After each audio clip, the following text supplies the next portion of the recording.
Greetings. I welcome you all to Invitation to Sociology series started by Alumni Association of the Department of Sociology, University of Mysore. I am Shanti. Today I am going to share with you the sociological interpretation of family, a social unit which we are all familiar with. Family has been perceived by sociologists as the cornerstone of society. It is generally agreed that family forms the basis of human society. Family relationships are always recognized within wider kinship groups. It is rather difficult to perceive a society without a family structure. In virtually all societies, we can identify what sociologists call family. Composition of a family varies from society to society. Can we consider family as one of the universal unit of a social institution? Before we answer this question, we need to understand the different sociological angles of family as a social unit. Family is a group defined by a sexual relationship sufficiently precise and enduring to provide for the procreation and upbringing of children. This is what McIver considers family as.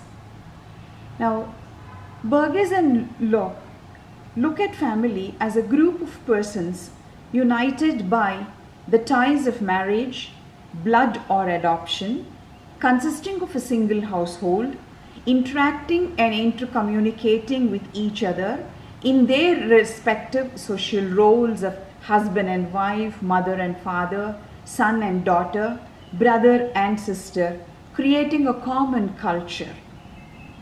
Family is a group of persons whose relationships to one another are based upon consanguinity and who are therefore kin to one another is what Davis considers family as. Now, family is a miniature of social organization, including at least two generations, and it's characteristically formed upon the blood bond. This is what Sumner and Keller think about family. To Clare, family is a system of relationships existing between parents and children. Now here we come again to the biological component of procreation. Family is the biological and social unit composed of husband, wife and children is what Eliot and Merrill say about family. Now family is a socially recognized unit of people related to each other by kinship, marital and legal ties. Anderson and Parker consider that there is much more than just biology and social component, and there is a legal dimension to it also. Now Green and Arnon look at family as an institutionalized social group, now charged with duty of population replacement. Again, it is the procreation concept which is being insisted upon. Family is a more or less durable association of husband and wife with or without children, or of a man or a woman alone with children is what Nimcoff considers as a family. Now here he introduces one more dimension when he says that it could be a single parent family. It be their own children, or it could be children that they might have adopted. Now there's also one more newly included dimension, that adults of the same sex who maintain sexual relationship living together with or without their children can also form a family. Now, looking at families' understanding by Indian sociologists, I would like to quote a couple here. I.P. Desai looks at family as a broadly defined unit of two or more persons united by marriage, blood, adoption, or consensual union, in general constituting a single household, interacting and communicating with each other. Now, very interestingly, I.P. Desai introduces here a consensual union, which in the sense means that people who have not really formed a family based on the legal marriage as such.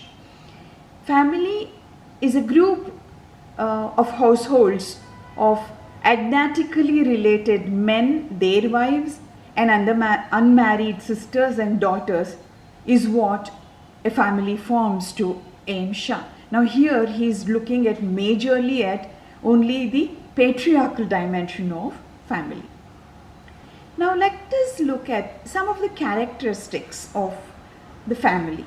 Now if we cull out some of the points emerging from the different definitions that we visited, we understand that family is a universal component. It is universal in nature, found in some form or the other in all societies. It is a social group. There is common residence. There is economic cooperation, and the most trusted activity here is reproduction. It includes adults of both sexes. At least two of them maintain a sexual relationship, which is approved by that society, which is very interesting for us. Have one or more children of their own, or it could be adopted. A single adult living with one or more children of their own, or again adopted. Now, institution of family and its type depend on a number of other social institutions like marriage, lineage, inheritance. Now, detailed discussion of these will be taken up in discussing different other institutions at a later point of time. Now, in the next section that I'm going to talk about the different forms of families that exist in societies across the world, and some of them which are very found in, specifically also found in India. Now, when we come to types of family, we see that based on the number of generations living together, we broadly bifurcate them as the nuclear family, or the other one is the extended family, which is also popularly known as being identified as either the joint family or large family. Now, based on type of relationship, we categorize families as conjugal families or consanguineous families. Based on the place of residence, it can become matrilocal. Local means where they stay or where they reside. It is matrilocal, patrilocal, or neolocal families. Now, based on authority and lineage, it could be matriarchal family, matrilineal family, patriarchal family, or patrilineal family. And there's also very interestingly what we see as matrifocal family, what Herlambos very frequently talks about when he discusses the issues of family, where he raises the examples of African American families, where it is matrifocal, which is centered, which is focused towards the importance of the role of the female person there, head of the family. Now, what is a nuclear family?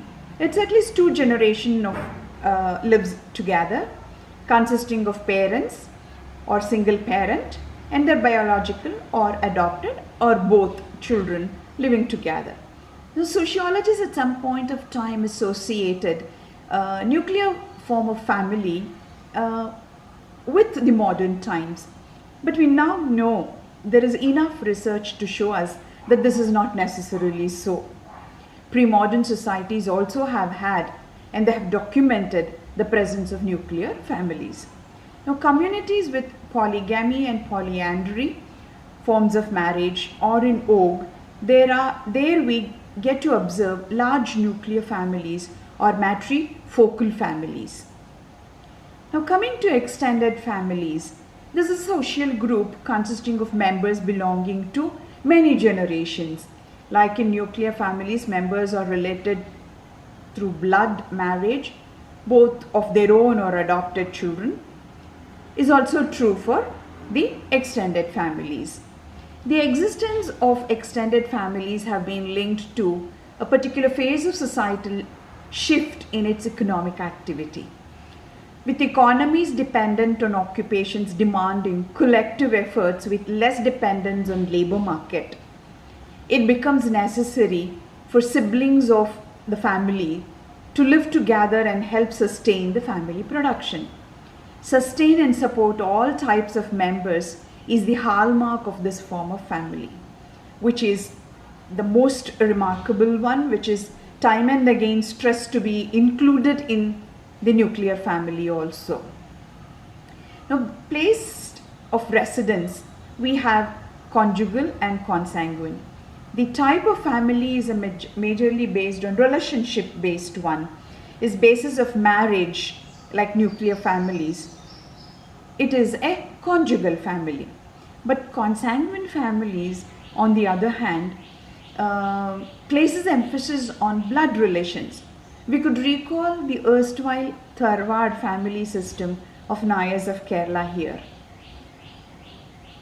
Now, based on residence, and we have matrilocal families, where families are established either with the parents of the wife or women heads of the families near their houses or with them only.